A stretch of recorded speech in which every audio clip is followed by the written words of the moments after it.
హల్లెలూయా. సంతోషంగా ఉన్నవాళ్ళు హల్లెలూయా, గట్టిగా హల్లెలూయా. మీ అందరికీ ప్రభు పేట వందనాలు. చక్కని పాటలు పాడేటువంటి ప్రతి ఒక్కరికి కూడా ప్రభు పేట వందనాలు. దయచేసి కొద్ది నిమిషాలు అందరం కూడా లేచి నిలబడి దేవుని స్తుతించుకున్నాం. మరి అద్భుతమైనటువంటి సమయంలోకి వెళ్ళబోతున్నాం. అందరూ సిద్ధపడి వచ్చారని నమ్ముతున్నాను.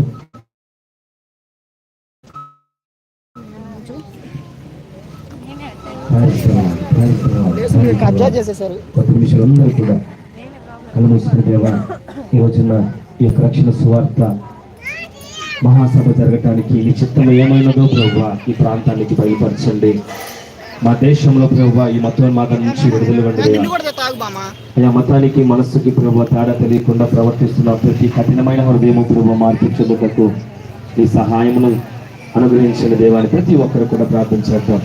ప్రతిదినం మన కుటుంబాల కొరకు, మన సంఘాల కొరకు, మన యొక్క బంధువుల కొరకు మాత్రమే ప్రార్థన చేస్తున్నాం. ఈ రోజున మన దేశం కొరకు ప్రార్థన చేద్దాం. మన దేశంలో ఎదుర్కొంటున్నటువంటి మతోన్మాదం నుంచి ప్రార్థన చేద్దాం. మన దేశం విడిపించబడాలి. అందరము ఏక కుటుంబంగా జీవించాలి. ఈ రోజున మారు మనసు పొంది బాప్తిసం తీసుకొని దేవుని చేత రక్షించబడుతున్న ప్రతి ఒక్కరికి ఈ రోజున మన దేశం కొరకు ప్రార్థించడానికి వచ్చేసి అందరూ కూడా మా దేశమును ఈ మతోన్మాదం నుంచి విడిపించండి దేవా. దయచేసి ప్రభు ఎవరైతే కఠినమైన హృదయంతో ఆలోచిస్తున్నారో వారందరి హృదయం కూడా ప్రభు నా తండ్రి మాంసపు హృదయంగా మార్పు చెందాలి దేవా. అయినా తండ్రి నాయన సత్యాన్ని తెలుసుకునే కృప ఇచ్చేయండి అయ్యా, కృపణ ఇచ్చేయండి ప్రభు. అయ్యా ఏది మాట్లాడాలో, ఏది మాట్లాడకూడదు, ఏది చేయాలో, ఏది చేయకూడదు తెలియని పరిస్థితుల్లో ఉన్నటువంటి నా దేశ ప్రజలనయ్యా దయచేసి సరిచేయండి ప్రభు అని అందరం కలిసి దేవుణ్ణి స్తుతించి దేవుణ్ణి అడుగుతాం. ఈరోజు మన ప్రార్థన ఆ కఠినమైన హృదయాలను దేవుడు మారుస్తాడు. మన ప్రార్థన ఖచ్చితంగా అనేక మందికి ఆలోచన కలుగుతుంది. ఈ రోజు ఈ యొక్క సభ అనేక మందికి ఆలోచన కలిగించే విధంగా ఉంటుంది. సత్యము తెలియక మాట్లాడుతున్న ప్రతి ఒక్కరికి కూడా దేవుడి రోజున సత్యాన్ని ప్రకటించును గాక. వచ్చేసి అందరూ కూడా మొరపెట్టుకుందాం. మన దేశం కొరకు మొరపెట్టుకుందాం. ఈ రోజున సర్వశక్తి గల దేవుడు మన ప్రార్థన ఆలకిస్తున్నాడు. సర్వశక్తి గల దేవుడు మనల్ని ఎంతగానో గమనిస్తున్నాడు. ఈ రోజు నువ్వు ప్రార్థన చేయకపోతే మన దేశం బాగుపడదు. నువ్వు ప్రార్థన చేయకపోతే అనేక మంది ఇంకా మూర్ఖం హృదయం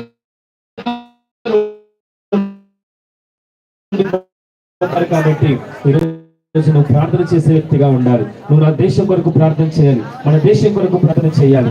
దేవుడా నీకు స్తోత్రాలయ్యా, జీవము కలిగిన దేవా నీకు స్తోత్రాలు. యేసయ్యా నీకు మహిమ దేవా.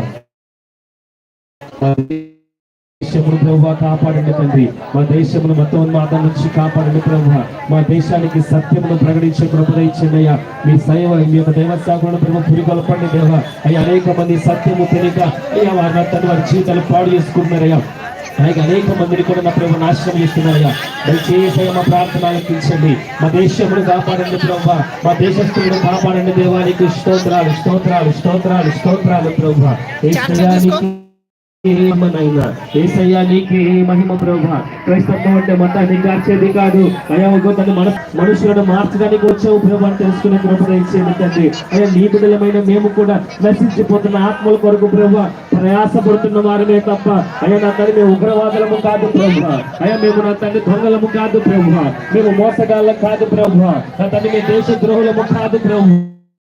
అయ్యా మేమంతా మీ బిడ్డలము తండ్రి. అయ్యా సత్యాన్ని తెలియపరుస్తూ మా దేశం కొరకు ప్రార్థన చేసే వాళ్ళము ప్రభు. అయ్యా నీకు స్తోత్రాలనైనా. అయ్యా సత్యము తెలియక, నిజము తెలియక నీ బిడ్డల బాధిస్తున్నారు. మార్పు చెందును గాక నా ప్రభువా. యేసయ్యా నీకే మహిమ. మా దేశమును కాపాడండి ప్రభువా. మా దేశంలో కఠినమైన హృదయాలను మార్చండి ప్రభువా. బండ వంటి హృదయాన్ని మాంసముగా మార్చే గొప్ప దేవుడు ప్రభువా. ఈ రోజు మా దేశంలో మతోన్మాదంతో ప్రభు రగిలిపోతున్న వారి హృదయాలను చల్లార్చండి దేవానికి స్తోత్రాలయ్యా. వారు చేస్తున్నది మంచిది కదని తెలుసుకునే ప్రభు ఆలోచన కలగచేయండి దేవానికి స్తోత్రాలయ్యా. మా దేశమును కాపాడండి అయ్యా. మేమంతా నీ రూపంలో చెక్కబడి వారు ప్రభువా. ప్రపంచంలో ఉన్న ప్రతి మనుషుడు కూడా నీ రూపంలో చెక్కబడిన వాళ్ళమే కదా ప్రభువా. యేసయ్యా నీకే మహిమ. యేసయ్యా నీకే మహిమ దేవా. అందరూ కలిసి మొరపెట్టుకుందాం. ఈ రోజున నువ్వు కన్నీరు కాచి ప్రార్థన చేస్తే